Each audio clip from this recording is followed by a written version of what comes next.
پر پھر سے تلاوت کے محافل بھی، تہجد بھی پڑھیں گے خوب کثرت سے، نوافل بھی جگیں گے وہ مسلمان جو مہینوں سے غافل بھی۔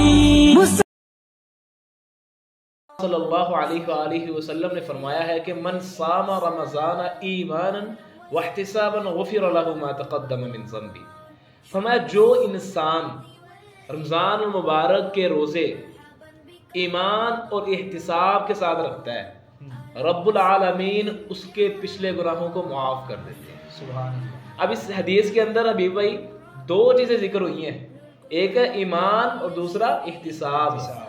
ایمان کیا ہے؟ اور آپ کو یہ بات کا علم ہونا چاہیے کہ ایمان ایسی چیز ہے، ایمان کے بغیر ہمارا کوئی بھی عمل قابل قبول نہیں ہے، بے شک۔ وہ چھوٹا ہو یا بڑا ہو، وہ نفلی ہو یا فرضی ہو یا مالی ہو یا جانی ہو، اس کو کوئی بھی ایمان ہونا لازمی ہے، ایمان مطلب ہونا لازمی جس ہے۔ طرح ہم یہ بھی کہہ سکتے ہیں کہ کلمہ گو ہونا لازمی ہے۔ جسے دیکھیں ایمان جو نا، ایمان شرط رکھی گئی ہے۔ آپ نے اگر کوئی بھی نیک عمل کرنا نا، ایک دیکھیں نا ہندو ہیں، اب وہ بھی اچھے کام کرتے ہیں، وہ ہسپتالوں کے اندر تعاون بھی کرتے ہیں، وہ زیادہ چیریٹی کرتے ہیں، لیکن ان کے اندر ایمان نہیں ہے، تو اللہ تعالیٰ کے ہاں ان کی یہ عمل قابل قبول نہیں ہے۔ جب تک ہمارے اندر ایمان ہے نا، اس وقت تک ہمارا عمل کوئی بھی قابل قبول نہیں ہے۔ اب ایمان کیا ہے؟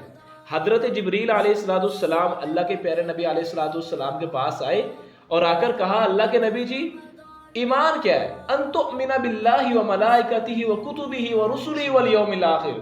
تو ہمارے پیارے پیغمبر جناب محمد الرسول اللہ صلی اللہ علیہ وسلم نے فرمایا ایمان یہ ہے کہ تو کہے اللہ پر، اس کے رسولوں پر، اس کے فرشتوں پر، اس کی کتابوں پر اور آخرت کے دن پر اور اچھی اور بری تقدیر پر تیرا ایمان ہو۔ یہ ساری چیزوں پر جب ہمارا ایمان ہوگا تب ہم ایمان والے ہیں۔ اگر ان میں سے کوئی ایک بھی چیز رہ جاتی ہے تو ہمارے اندر ایمان مکمل نہیں ہے۔ دوسری چیز کیا بیان ہوئی ہے؟ احتساب۔ احتساب کا ہونا بڑا ضروری ہے۔ احتساب کیا ہے؟ آپ نے روزہ رکھا ہے، آپ کے دل کے اندر یہ چیز اور یہ بات کا ہونا بہت لازم ہے کہ آپ یہ جو عمل کر رہے ہیں نا، آپ یہ دل کے اندر خیال کریں کہ میں نے جو بھی روزہ رکھا ہے، جو بھی عمل کیا ہے، وہ صرف رب کی رضا کے لیے کیا ہے۔ نیت بھی کیسے؟ نیت بھی کیسے؟ آپ کے دل کے اندر یہ نہ ہو کہ بھائی یار فلاں بندہ میرا خوش ہو جائے، فلاں میرا دوست، فلاں میرا باس ٹھیک ہے، اور فلاں میرا بڑا، فلاں میری فیملی والے خوش ہو جائیں، یہ کتنا روزہ دار ہے، پرہیزگار، حاجی نمازی ہے۔ تو یہ ایسا نہیں ہے۔ جب آپ کے اندر یہ چیز آ جائے گی نا، ثواب ملنا تو دور کی بات ہے، بلکہ الٹا اس کو گناہ ملے گا، اس کے اعمال بھی برباد ہو جائیں گے۔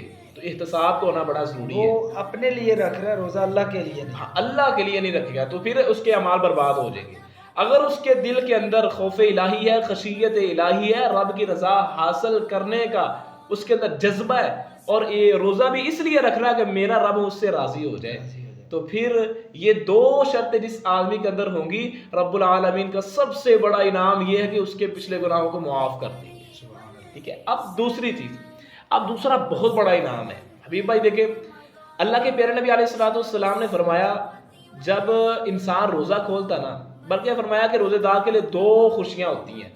جب وہ روزہ افطار کرتا ہے نا تو خوش ہوتا ہے، ظاہر اس بات ہے اس نے صبح سے لے کر غروب آفتاب تک اس نے اپنے پیٹ کو باندھا رکھا ہے، پیاس بھی ہے، سب کچھ ہے، لیکن جب روزہ افطار کرے گا ظاہر بات پیاس بجھانے کے لیے پانی اس کو ملے گا، بھوک بجھانے کے لیے اس کو کھانا ملے گا، تو خوشی تو محسوس ہوتی ہے، انسان کی فطرت میں ہے، ٹھیک ہے، تب اس کو یہ خوشی ہوتی ہے۔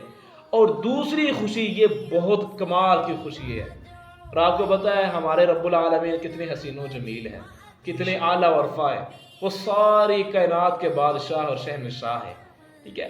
رب العالمین فرماتے ہیں یہ بندہ جس نے دنیا میں میری رضا کے لیے روزہ رکھا، قیامت کے دن، یہ بہت بڑی بات کہنے لگا ہوں، یہ میں نہیں کہہ رہا، اللہ کے پیارے نبی علیہ السلام نے فرمائی تھی۔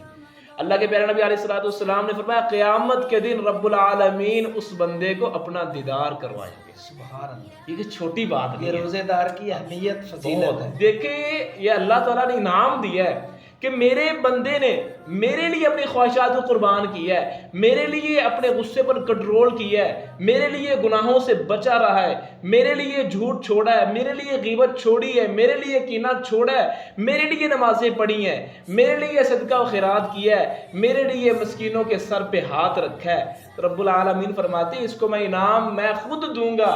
وہ انعام کیا ہوگا؟ کل قیامت کے دن رب العالمین اپنا دیدار کروائیں گے، اور آپ کو یہ باز نشین ہونی چاہیے اور سب احباب کو باز نشین ہونی چاہیے۔ اور رب العالمین جب جنتی جنت میں چلے جائیں گے نا تو رب العالمین پوچھیں گے ہاں بھی میرے بندو کسی اور چیز کی ضرورت ہے؟ یا اللہ آپ نے تو ہر نعمت دے دی ہے، یا اللہ آپ کی تو دی ہوئی ہر چیز ہے، یا اللہ ہم تو آپ کی رضا پر راضی ہو گئے، یا اللہ آپ نے تو بڑے انعامات کر دیے ہیں۔ اللہ کہے کہ نہیں، میں نے تم سے ایک وعدہ کیا تھا۔ یا اللہ کیا وعدہ؟ رب العالمین فرمائیں گے میں نے تم سے وعدہ کیا تھا کہ میں اپنا دیدار کرواؤں گا۔ سبحان اللہ۔ اور حدیث کے الفاظ ہیں جب اللہ تعالیٰ اپنا دیدار کروائیں گے تو جنتیوں کو جنت کی ساری نعمتیں بھول جائیں گی اور رب العالمین کو دیکھتے رہ جائیں گے۔ تو یہ روزے دار کے لیے بھی انعامات ہیں۔ رب العالمین ہمیں صحیح معنوں سے انعامات کو اپنانے کی توفیق عطا فرمائے، اور رسول اللہ صلی اللہ علیہ وسلم کے طریقہ